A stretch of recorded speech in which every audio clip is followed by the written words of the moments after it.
Greetings, viewer.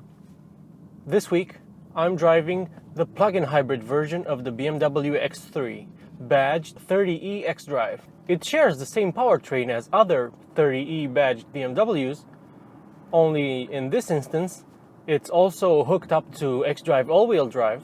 The previous car I tested with this powertrain was the 330e, which was a rear-wheel drive sedan. And in spite of the fact that this X3 is taller and heavier, in terms of sheer acceleration, it doesn't feel that much slower than the lighter and slipperier sedan. It has identical power and torque figures to the sedan. So that's 292 horsepower and 420 Newton meters of torque. That output is enough to send the X330e to 100 kilometers per hour in 6.1 seconds, or 5.8 seconds to 60 miles an hour. Top speed is lower though, probably electronically limited to 210 kilometers an hour or 130 miles an hour. So what are the changes that BMW has made to this X3 to turn it into a plug-in hybrid? It has a 12 kilowatt hour battery pack, of which 10.8 kilowatt hours is its usable capacity, and it sits in place of the gas tank of the normal gasoline burning X3. And the gas tank has been moved over the rear axle, but even so, the battery pack takes up space in the trunk. Its usable cargo capacity drops by 100 liters, from 550 liters to 450 liters. That doesn't mean it's not a practical vehicle, because it is. 450 liters or 1500 liters with the rear backrests folded. In turning it into a plug-in hybrid, BMW has also added around 200 kilos extra weight. So a comparable 30i X3 weighs around 1790 kilos, whereas this plug-in hybrid tips the scales at just under 2 tons. It's like 1980, 1960 something kilos. However, unlike the Mini Cooper SE plug-in hybrid, which felt a lot heavier and more cumbersome than the normal gas-burning Mini Countryman, this X3 plug-in hybrid doesn't really feel like it's lugging an extra 200 kilos around. Somehow BMW has managed to disguise the weight better in this application. And in fact, this PHEV feels more comfortable than the normal X3. That extra weight probably helps it to feel more settled over bumps. BMW says that this X3 plug-in hybrid has a maximum all-electric range of between 51 and 55 kilometers. This is dependent on your wheel choice. When I picked the car up from BMW, it had a full battery, and it was showing a range of 37 kilometers. But unlike previous PHEVs or electric or electrified vehicles that I've driven, I really wanted to max it out. So the first thing I did with the car was to deplete the battery without starting the engine. And I drove it for around 47 kilometers. So in other words, I almost matched BMW's claimed range on battery power alone. This time, I really did try to drive it as efficiently as I could, but without becoming a burden to other people driving. And the vehicle is actually no slouch on battery power. The electric motor makes just over 100 horsepower and 265 Newton meters of torque. It doesn't make the X3 fast in EV-only mode, but it certainly gets out of its own way. BMW has decided not to have extensive visual differentiation between this electrified X3 and the rest of the range. As with the 330e plug-in hybrid sedan, the only way you can tell this apart from other X3s is through the badging on the back and the charge port on the front left fender. It doesn't have special wheel designs, it doesn't have color accents like some manufacturers do. It's all very subtle. And the same goes for the interior. In fact, inside, all you can see to give this away that it's a plug-in hybrid is the eDrive button here, with which you can cycle through the various eDrive modes, either to run the car in full EV mode, to force it to run in full EV mode as much as possible, or at the other end of the scales to make it save battery power up to a certain percentage that you have set. These are both useful in various situations. Plug-in hybrids, I'm sure, will become more popular as more and more European cities designate EV-only zones. And through geofencing, the car will know when it's entering these zones and it will automatically switch to electric power. And aside from the eDrive button, the digital gauge cluster is also different. It has a new screen to show you whether or not you're draining or charging the battery, as well as its electric range. BMW says that you can expect the car to return between 2.1 and 2.4 liters per 100 kilometers. And if you charge it every day and drive it sensibly, you might even exceed that. It all really depends on your driving style and how much performance you extract from the car. So yesterday, after I depleted the battery, I reset the efficiency counter in the trip computer to see how much it averaged. And charging the battery from flat, the car returned around 9.5 liters per 100 kilometers driven exclusively in the city. And it has to be said that my aforementioned electric range that I achieved was also based purely on urban driving.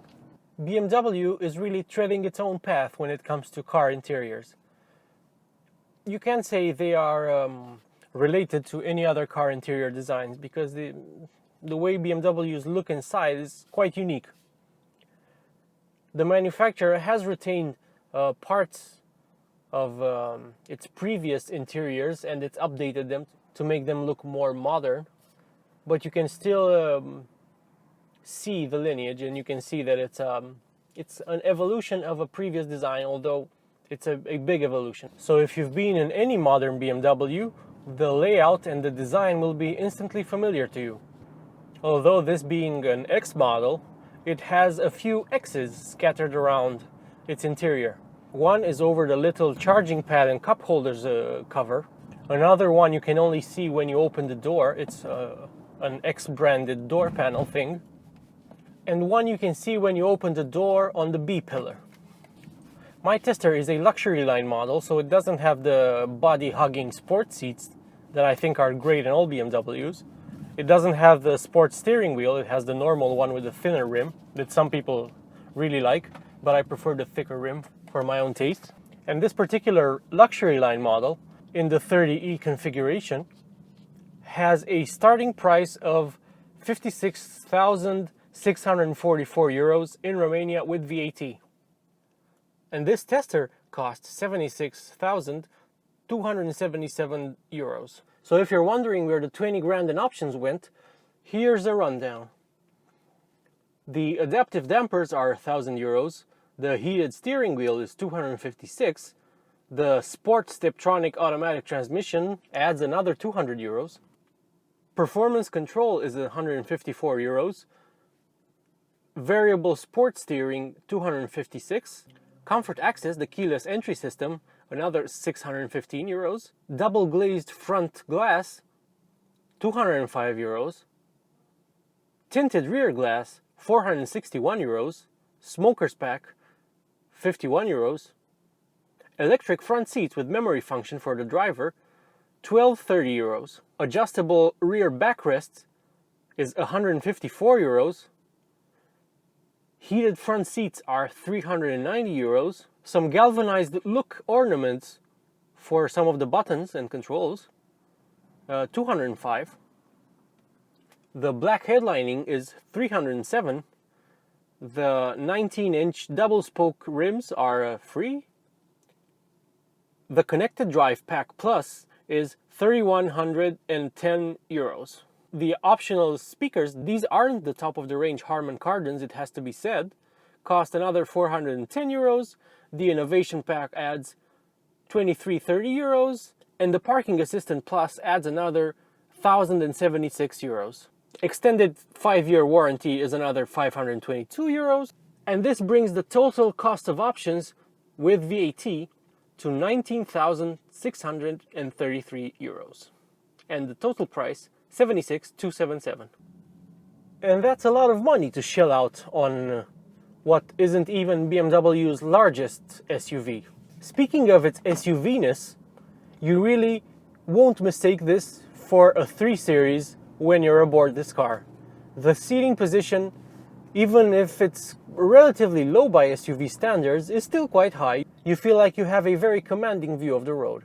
You sit higher, for instance, than in a Porsche Macan. That feels more like a tall sports car. This feels like a not very tall SUV, but it still feels like an SUV. For an SUV, the X3 is probably one of the best handling on the market.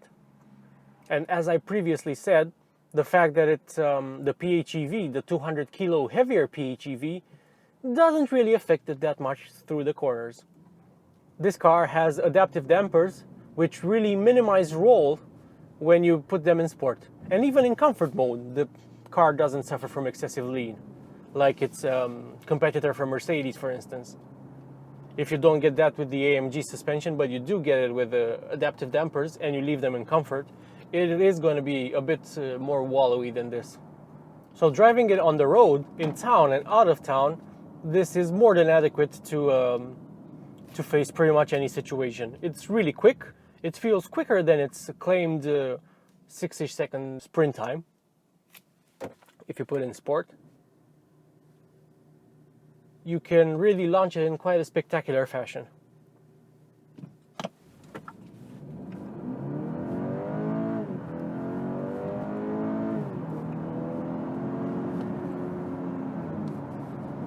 And even though this is clearly not one of those SUVs that you want to take off-road, I did it for the sake of science.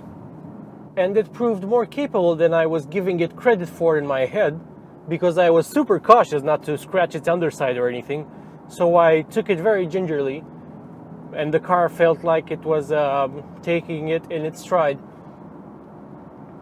Looking at the footage after I shot it, it's a lot less exciting than being in the car.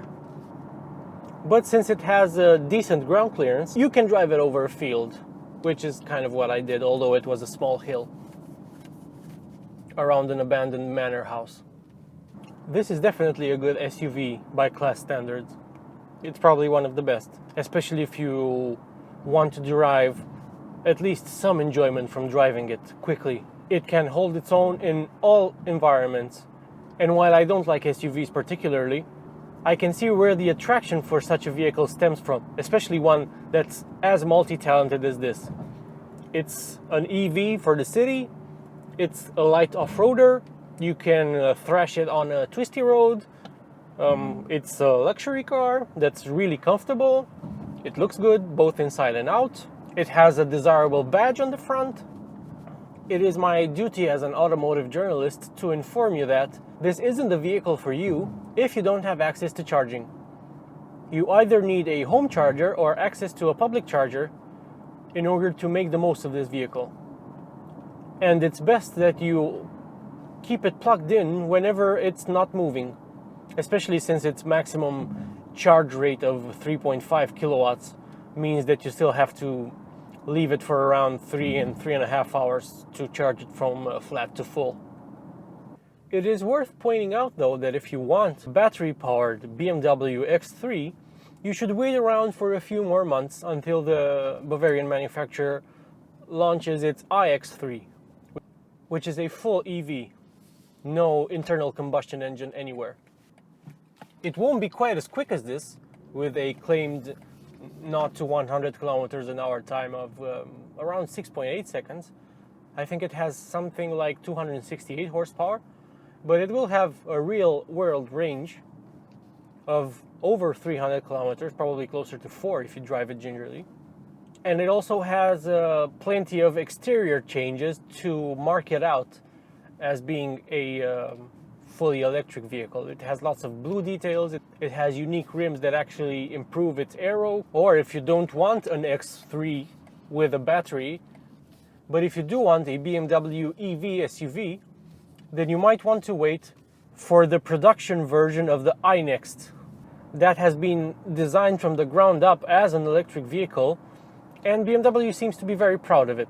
And it's a vehicle that will probably give Teslas a run for their money too, although it will be bigger than a Model Y. It's probably going to be, from a size standpoint, somewhere between the Model Y and the Model X.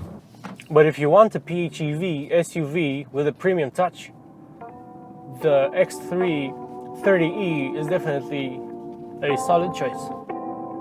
Thank you for watching.